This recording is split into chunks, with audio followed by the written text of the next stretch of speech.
नमस्कार, मैं अनीता चौधरी और न्यूज़ अड्डा पर आज की हमारी अड्डेबाजी है महाविकास अघाड़ी पार्टी यानी कि महाराष्ट्र में शिवसेना, एनसीपी और कांग्रेस की अलायंस वाली पार्टी में आखिर क्या महाघमासान चल रहा है। शिवसेना के नेतृत्व में उद्धव ठाकरे के मुख्यमंत्री के सरपरस्ती में महाराष्ट्र में इन तीनों पार्टियों के अलायंस में सरकार चल रही है। और अगर बात करें तो हर बार ये दावे किए जाते हैं कि महाराष्ट्र में सब कुछ ठीक है, जो अलायंस है उसके अंदर बड़ी ही शांति है और सब कुछ सुकून से है। लेकिन जिस तरह से बातें राहे बेगाहे सामने आते रहती हैं, ऐसा लगता है कि इस ज्वाइंट अलायंस में कुछ भी ठीक नहीं है और हर कोई हर पार्टी अपने अपने रास्ते चल रही है और किसी तरह घिसते पिटते हुए महाराष्ट्र की सरकार चल रही है। नया नवेला बखेड़ा जो है वो फिल्म अभिनेत्री से राजनेता बनी हुई उर्मिला मातोंडकर को लेकर के हुई है। आपको बता दें कि उर्मिला मातोंडकर लोकसभा इलेक्शन जो 2019 का हुआ था उसके पहले कांग्रेस में शामिल हुई थी। कांग्रेस से मुंबई में उम्मीदवार के तौर पे वो इलेक्शन भी लड़ी थी। कांग्रेस ने इस इलेक्शन को लड़ने के लिए उर्मिला मातोंडकर को 50 लाख रुपए भी दिए थे। अगर आप इलेक्शन कमीशन की वेबसाइट पे जाएंगे तो ये सारी डिटेल्स आपको मिल जाएंगी। उसमें से 30 लाख रुपए खर्च हुए थे।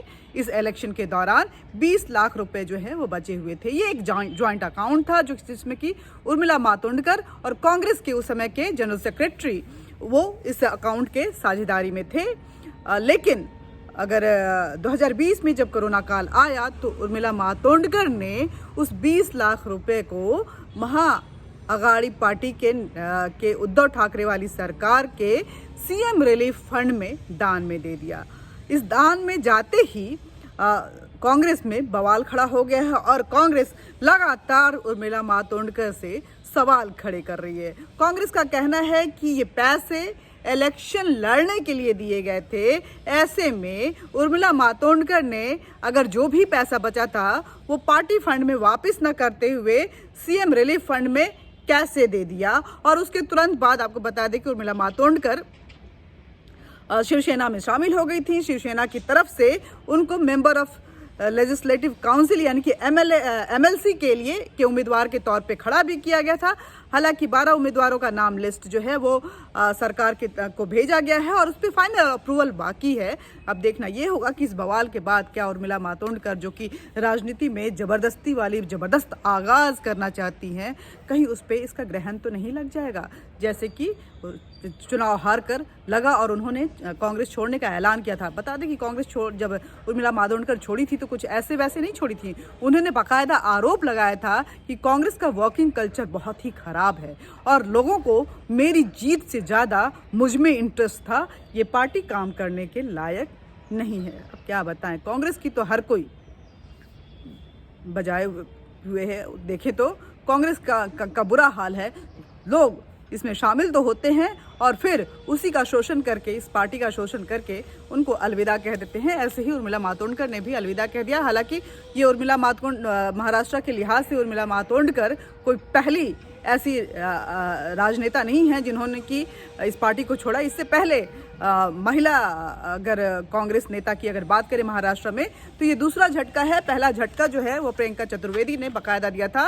वो राष्ट्रीय प्रवक्ता थी, काफ़ी वाचाल थी और बहुत ही ग्लैमरस भी मानी जाती थी। लेकिन न जाने क्यों प्रियंका चतुर्वेदी ने भी 2019 के लोकसभा इलेक्शन के पहले ही कांग्रेस को अलविदा कह दिया था।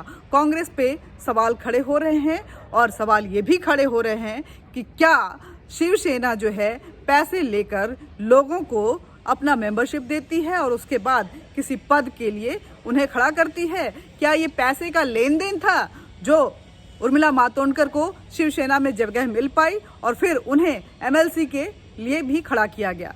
ये सारे सवाल हैं जिसका जवाब मिलना जरूरी है, क्योंकि ये जो लेन देन वाली सरकार है, महाविकास अघाड़ी सरकार जिसको बोलते हैं, जिसमें एनसीपी वाले शरद पवार भी हैं और कांग्रेस वाले तो है ही। अनिल देशमुख ने क्या कुछ किया आपने देखा ही, गृह मंत्री होते हुए कैसे कैसे हथकंडे उन्होंने अपनाए।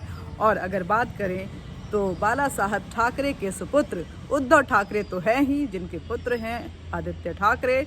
और ये पूरा प्रकरण क्या है हम सब जानते हैं। ऐसे में उर्मिला मातोंडकर कौन सी नई कहानी लेकर शिवसेना के साथ जुड़ने जा रही हैं, ये देखना होगा। और आखिर 20 लाख रुपए कांग्रेस ऐसे ही गंवा जाती है या फिर उसके बदले उर्मिला को इसका खामियाजा भुगतना पड़ेगा। आज के लिए बस इतना ही। बातचीत का ये सिलसिला जरूर जारी रहेगा और इस तरह की अड्डेबाजी चलती रहेगी, लेकिन इस अड्डेबाजी का मजा लेने के लिए ज़रूरी है कि आप हमारे साथ जुड़े रहें और जुड़ने के लिए ज़रूरी है कि आप हमें सब्सक्राइब करें। नमस्कार।